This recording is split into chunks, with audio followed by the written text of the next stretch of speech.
Welcome back, everybody. This is Parker talking about the NFL here. Last week I talked about the AFC playoff teams, ranked them in terms of how I saw them making runs through the NFL playoffs. So this week I'm going to rank the NFC playoff teams. Still stand by most of my rankings. I talked about how I'm not really looking at seeding as much as I'm looking at which teams I find the most dangerous. So, it could be that, like I said, I think the Buffalo Bills were a team that I had ranked highly on the AFC, but I think they're going to get potentially a tough draw here.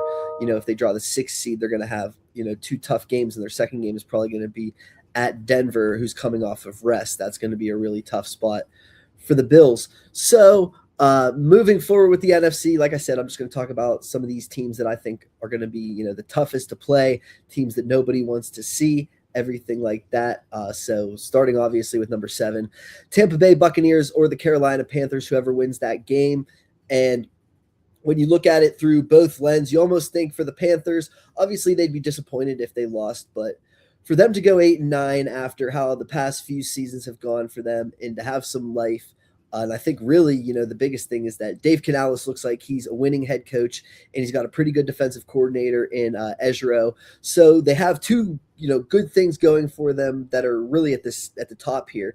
I don't think they have the roster really to compete. Their top receivers, rookie McMillan, he's not quite there yet. They're still shuffling some tight ends. Their offensive line is pretty good, but they're really relying on getting by in some home spots, pulling off some last second wins and everything like that. They're not a strong down to down football team, but they're, kind of overshooting their performance. Whereas the Tampa Bay Buccaneers, now you come in almost, even if they win this game, it's still a disaster of a season for the Bucs. They start the season 6-1.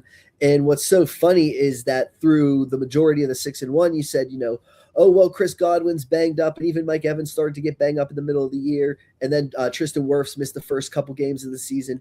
And you think, oh, well, they start like this, and if they get everybody back and healthy, this could be one of the most dangerous teams heading into the playoffs. And it's mostly been on the arm of Baker Mayfield. It seems like he's got a couple of injuries, shoulder, oblique, everything. It seems like he's not performing nearly at the level that he was.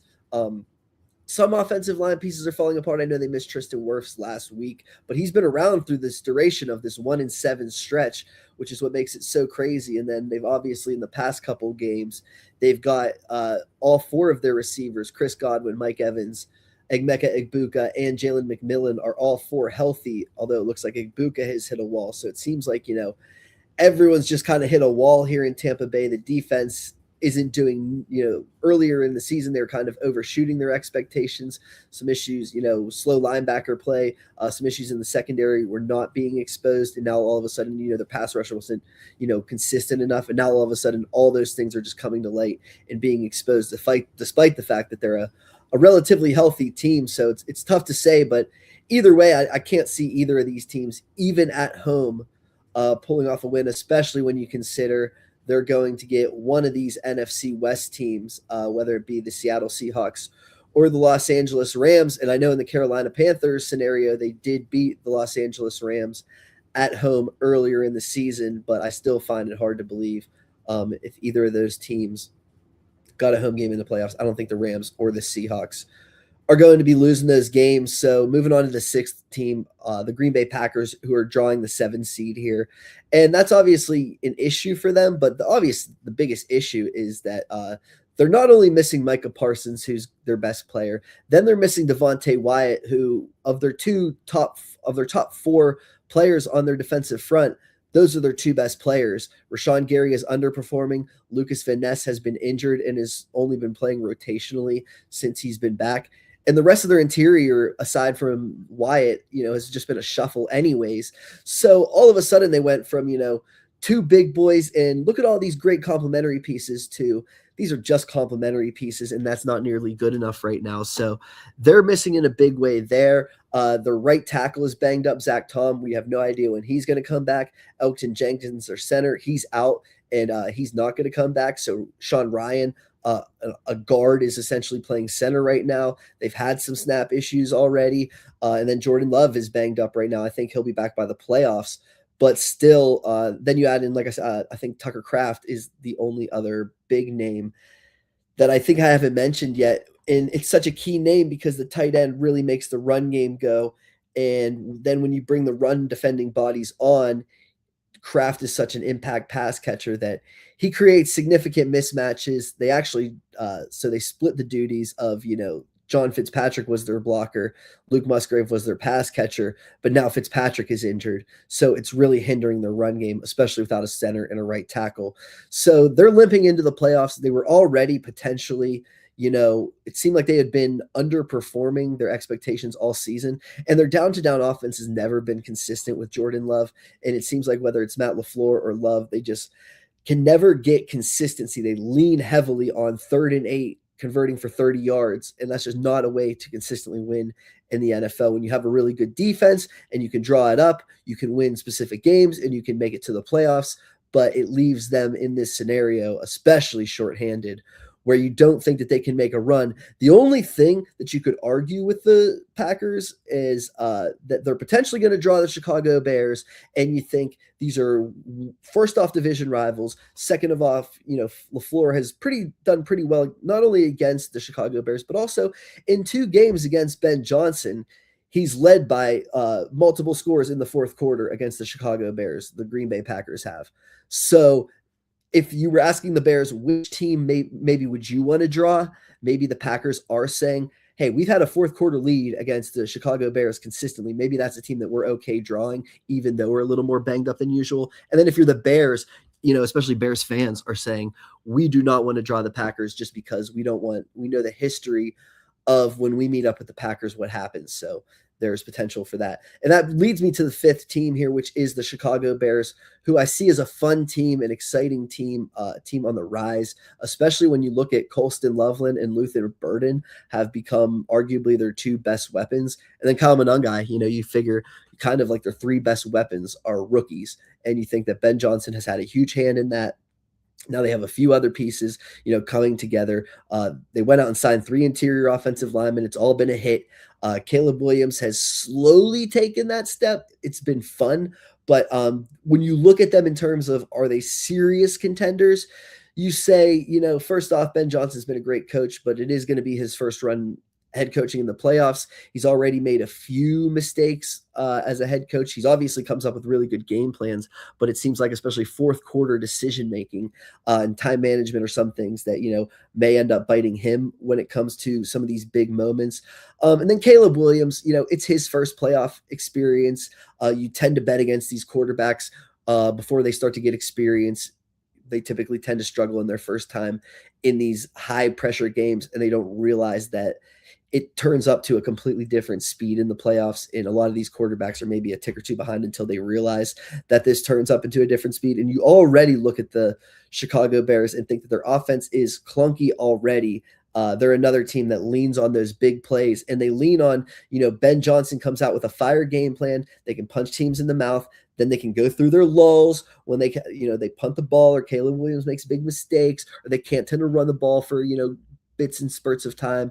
And then in the fourth quarter, they can kind of come back and, make another bigger play or so. And that's what's won them games. But it's hard to say, first off, Luther Burden is banged up. Second off, Roma Dunze is a little bit banged up. You hope to get both of them back by the playoffs.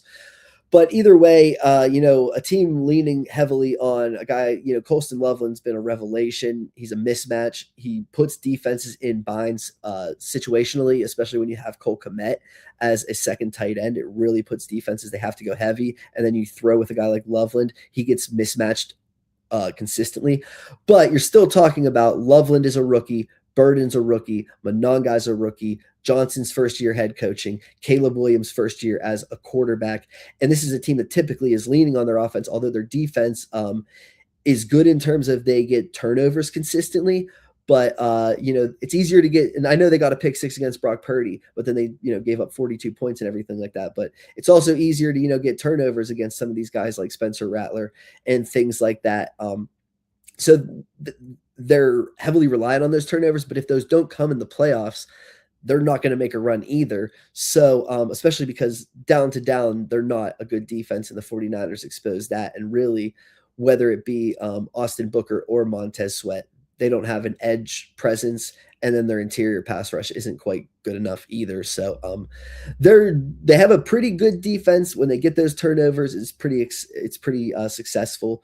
But like I said, they're just a team that's been getting by with these one score games. They're young and exciting. But as far as making an actual run in the playoffs, like I said, I wouldn't even be surprised if the Green Bay Packers came in and upset them in the first round. It wouldn't be that huge of an upset, in my opinion. Leads us to the top four, which I think now we're getting into like the legitimate four teams. I could see any of these four teams making a run here. Fourth, I'm going to put the Seattle Seahawks. I know it's kind of diminishing a lot of what they've done so far, especially because they're slight favorites on the road for a chance to get the one seed. And if they do get the one seed, and I think I had the Denver Broncos at number 4 in my AFC. So I have both one seeds as my fourth best team in their respective conferences, potentially depending on how things go week 18. Either way, I think that Sam Darnold, it's been a few games now. It hasn't just been the Rams games. And I know you look at some of the games, and we can look at the Seahawks schedule real quick. They've had a few tough pass defenses. I know Brian Flores has been a part of it. And everything like that. So it's been 2 games with the Rams. It's been Brian Flores. It was, Lou Anarumo in a game where they were kind of, throwing all the dogs out there. It's Raheem Morris, who's very familiar with Kubiak because they were both coaching from similar trees and everything like that. So you look at some of that and say, okay, he's played some tough defense. He's played a lot of guys who are familiar with him in terms of the Vikings, and Flores just coached with him in terms of, like I just said with the other similarity there. So you say that, okay, Darnold's faced some tough spots here, but they're not going to get easier in the playoffs. You're going to start playing, Vic Fangio, who could easily out scheme you and do things like that. You're going to have to play the Rams again. You're going to have to play San Francisco, who drew up a great game plan for you in week 1. They're going to have another one for you in week 18 and potentially in the playoffs, whether they're a bad defense or not, but they know you intimately. Even the Chicago Bears, like I said, who lean on turnovers, Sam Darnold's had far too many turnovers in these past few weeks. So when you start to break down the quarterbacks and you say, Jalen Hurts has a ring, Matthew Stafford has a ring, and then Brock Purdy has been to a Super Bowl and is playing the best of his career right now.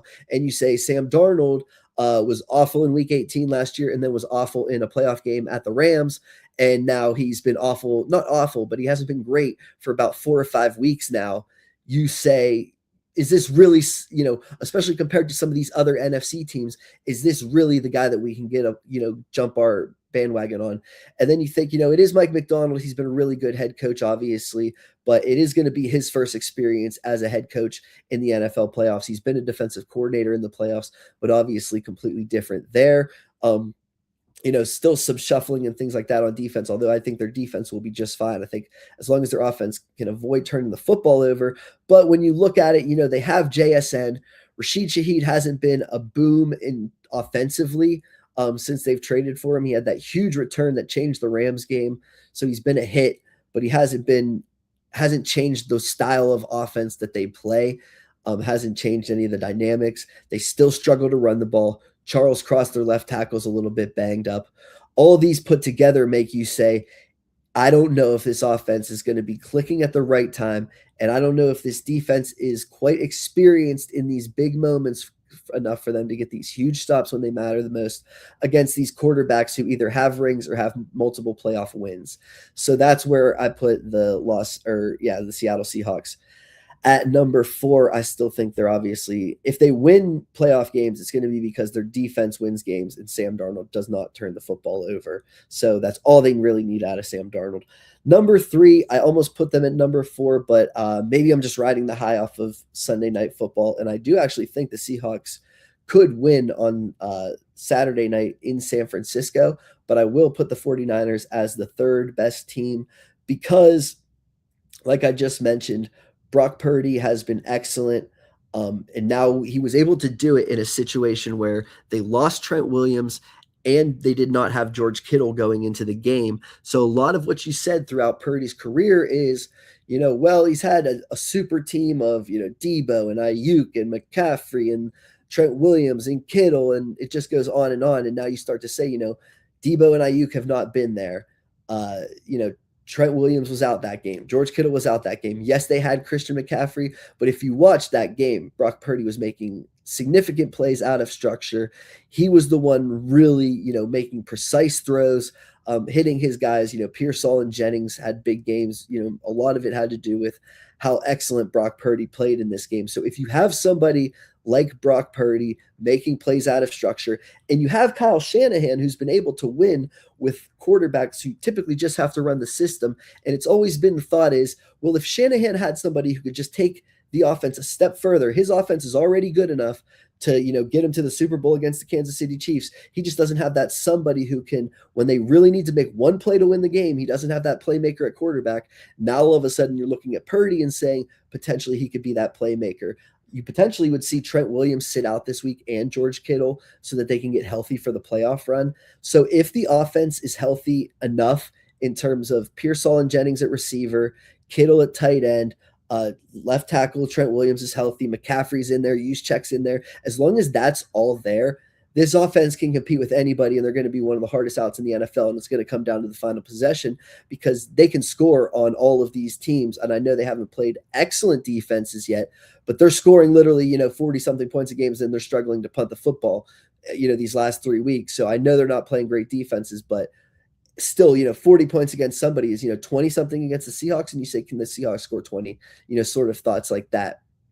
So they're third for that reason. The reason they're not higher is obviously their defense. They just gave up 38 to the Bears. They gave up a bunch of points to Phillip Rivers. He looked completely unstoppable against them. Even Cam Ward had moments. Even Brissett had moments. These guys are throwing the football all over the team. They just got Tatum Bethune back at linebacker. He's replacing Fred Warner. He looks like he's a step slower than he was when he was initially replacing Warner. They don't have Bosa or Michael Williams on their edge rushers. They're leaning heavily on Bryce Huff, but the thing is they're asking Huff to play more rundowns, and he's a pass rush specialist, so his pass rush isn't nearly as dominant or as impactful because he's not running at full strength on those pass rushing downs because he's asked to do more work than he typically does. So they don't have a strong pass rush. Their linebacker play is struggling. Jair Brown has given up 4 touchdowns in the past 3 games. So, and that's in their secondary. Renardo Green is injured. Upton Stout's a rookie. Their secondary, it's just, can Robert Saleh do enough to win some of these games? And against Caleb Williams and the Bears, the answer was, yeah, he forced, I think, 2 punts, and they got, the time was able to run out on that other, and they forced a field goal in the 4th quarter, and the time was able to run out at the very end. They ran a hook and ladder, and the Bears had the right call for it. So, that's good enough in that situation, but especially if they don't win on Sunday, how many games on the road can the San Francisco 49ers do this? 1 or 2 max? Can they get to an NFC championship game? Would that be very impressive? Potentially, but with this offense, you could say, no, they should be a team that can win as many games as needed, and they could go as far as you think. With that defense, you just wonder. Number 2, I can't even believe that I have them number 2, but you just start to dwindle some of these teams down. And the Philadelphia Eagles are obviously the defending Super Bowl champions, so they've been there. They have the defense that can make a run for it. Their defensive front, they picked up Jalen Phillips. They have Nolan Smith back healthy. Jalen Carter's playing the best he's ever played. Ojimo has been a hit. Jordan Davis has been a major hit. Jahad Campbell or Nakobe Dean, whoever's at linebacker next to Zach Bond. They have 2 really talented linebackers. We know DeJean and we know Mitchell, arguably the best slot and one of the best outside cornerbacks in the NFL. They really have a huge question across from Mitchell. They have a question at safety, beside Blankenship. But really, besides that, one of the best defenses in the NFL. And they have Vic Fangio leading the thing, and they're going to get at least 1 home game, maybe 2 home games. And if they don't get 2 home games, it's going to be they're going to be at Chicago for that other game. And like I just said, maybe you trust the Bears, or maybe you don't trust the Bears. Maybe you trust the Eagles and Vic Fangio to shut down Ben Johnson and Caleb Williams, even though it's a road game, just due to the experience level versus the non-experience of Philadelphia coming in there. So you think, and then if the Bears do lose to the Packers, the Eagles get a home game that second round. So you think, they could be on a strong path to the NFC Championship here. Their defense is obviously good enough. The question comes down to their offense. We all know that. They just went into Buffalo and beat the Bills, first of all. That's impressive in itself. They only scored 13 points, but when you think of this offense, you think Jalen Hurts has done it in these big moments. Saquon Barkley has done it in these big moments. A.J. Brown, Devontae Smith. I know Smith got a little bit banged up. I know he hasn't been as great in recent weeks, but A.J. Brown has been excellent in more recent weeks. They still have these big names who in any given moment, like I keep saying, if you're the Eagles, you just need to score 20 to win some of these games. And if you just get one big catch from A.J. Brown and one big run from Saquon and then 2 field goal drives, that's 20 points, almost right there. Is that enough to, how many games could that potentially win you? Could that get you into the NFC Championship game? It's going to be interesting because their offense at times can't do anything and they look stagnant, but they also haven't had Lane Johnson in a lot of these games. They're hoping to get him back. They've had some other injuries along their offensive line. If they could get Johnson back and head into the playoffs with a fully functional offensive line, with some of these receivers going, with that defense, firing on all cylinders, when you start to stack up some of these teams, like I said, Seattle's defense or the Eagles' defense, okay, that's a wash. Seattle's offense or the Eagles' offense, well, both of them have been sputtering. They have JSN, they have A.J. Brown. The Eagles have a lot more secondary skilled players, so you start to really like the Eagles there. And the Eagles have the experience level. You start to like the Eagles there. You're starting to put them, higher than some of these other teams. So that's why I have the Eagles number 2 right now. And then the Rams, coming off of a Monday Night Football defeat to the Los Angeles Rams. It could cost them if the Seahawks lose. They could get the 6 seed. If they get the 5 seed, which I don't think is a problem, and obviously when they lost or when the San Francisco won on Sunday night, they went into that Monday Night Football game knowing that the best they could do is the 5 seed. They also, it's a tough spot in that you're on the road, Monday Night Football, the Falcons giving their all to they could still finish in a 3-way tie for the division. Obviously, they're not going to win the division, but they don't have a first-round pick anyways, so they're going to keep competing. Raheem Morris coaching for his job. Raheem Morris was the defensive coordinator for the Los Angeles Rams and knows Sean McVay very well, knows Matthew Stafford very well, knows a lot of their, secrets and hints and things like that. You think that, he's putting so much more time into his game plan than the Rams are putting time into the Atlanta Falcons at this time of the year. They have their focus shifted to a lot of other things moving forward. So that was a tough spot, and they still came back, and they did tie it. And then they had 3 chances. Stafford put the ball really close to a lot of his 3 receivers. They were all open, and it would have put them in field goal range on 3 straight plays, and then they couldn't get the job done. But when you look at their games, they lost to the Eagles on a blocked kick at the last second. They lost to the 49ers on a blocked kick, and then they went to overtime and had a goal line stand. They went to the Seahawks, lost to the Seahawks. They were up big, lost due to a punt return, lost due to a block kick, lost in overtime on the last play of the game. They had that 2-point conversion where Sam Darnold fumbled it backwards, but they advanced the fumble into the end zone. It was a crazy way for the Rams to lose. Every single game I've listed so far has been crazy for the Rams to lose, and then they lost to Carolina where Matthew Stafford threw 2 pick six, and they still were up 28-24 with 5 minutes to go. But lost that game by 3. So you look at the Rams, they've lost every game by 3 points or less. 2 games on the road to NFC South teams. Both games where Matthew Stafford threw multiple interceptions. Both NFC West losses were due to, huge turnovers and key moments in special teams errors. And then a block kick against the Philadelphia Eagles. They lost that game. You could argue they've outplayed their opponents in pretty much every single game this season. You think that Devontae Adams should be back, and if Devontae Adams is back, him and Puka Nacua, 2 of the best receivers in the NFL, obviously really scary.